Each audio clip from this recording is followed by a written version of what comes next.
Picture a home. Odds are you're imagining a standalone structure, sitting on its own plot of land, completely separated from the neighbors by a front yard, a backyard, and a driveway. That setup, the fully detached house, is actually a historical anomaly. It became a global standard only in the 20th century, driven by the mass production of automobiles and the accessibility of cheap land outside city centers. For most of human history, our homes had nothing to do with aesthetic preferences. Shelter design was dictated entirely by strict physical constraints. A house is, at its core, a piece of survival technology. Every wall, roof, and foundation was engineered to solve a specific environmental, geographic, or economic problem. To understand why we live the way we do today, we have to look back at how humanity first engineered its way out of extreme elements and severe resource scarcity. In the Arctic, where the primary constraint is deadly cold, the Inuit engineered a shelter that uses compacted snow as both a structural and a thermal barrier. It relies on blocks of snow shaped into a dome. This specific geometry distributes the heavy weight of the snow evenly down to the ground, preventing the structure from collapsing inward. This cross-section shows the thermal defense system. The entrance tunnel is dug lower than the living space. Dense cold air sinks into this trench, keeping drafts away. Inside, the dome catches radiating body heat. It rises, hits the ceiling, and circulates back down. Even when conditions outside are lethal, body heat alone can raise the interior temperature well above freezing. In places like Cappadocia, where the constraint was a harsh, rocky landscape, the strategy shifted. Ancient inhabitants realized the local volcanic tufa rock was soft enough to hollow out, creating cave dwellings that use the earth as insulation against summer heat and winter freezes. But in other regions, the constraint was the need to constantly move. For nomadic communities following animal herds, a fixed stone wall is a liability. They required a shelter that was portable and rapidly deployable. Across the flat, windswept steppes of Central Asia, the solution is the yurt. It uses a flexible wooden lattice framework covered in felt or canvas. An entire community can dismantle their homes in hours, pack them up, and rebuild miles away.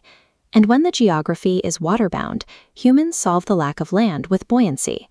Houseboats function as complete homes moored along rivers and lakes, turning waterways into residential neighborhoods.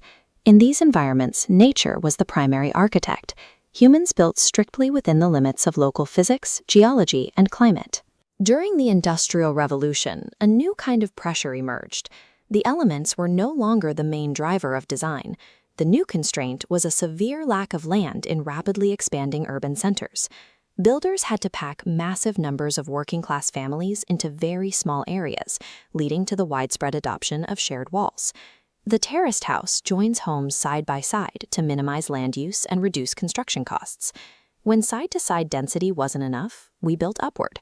The apartment block stacked self-contained units on top of each other, allowing hundreds of people to live on a microscopic footprint of premium city real estate. By the 1960s, the economic desire to own property within these dense structures led to the condominium.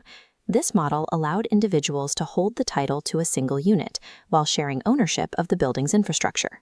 You can see the result when a builder operates with zero constraints, possessing both infinite land and infinite wealth.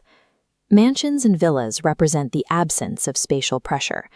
With high ceilings and dozens of rooms, they exist as status symbols, showing that the owner is unburdened by the cost of space. Over several centuries, the primary dictator of human shelter shifted.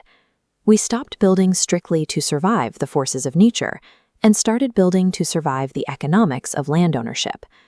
Today, we face a different set of pressures. We are building in an era defined by ecological degradation, skyrocketing housing costs, and growing social isolation. To address the environmental crisis, architects developed the Earthship.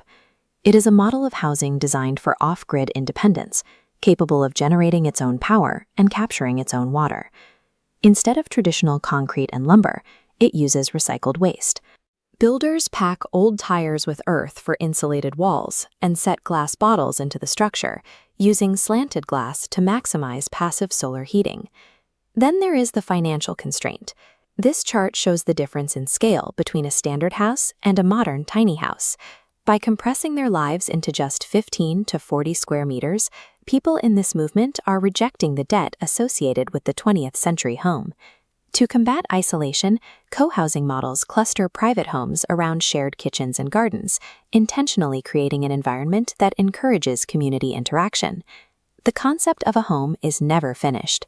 As long as our climate, economy, and society keep changing, our architecture will evolve alongside them. The roof over our heads remains a direct reflection of what it takes to survive our times.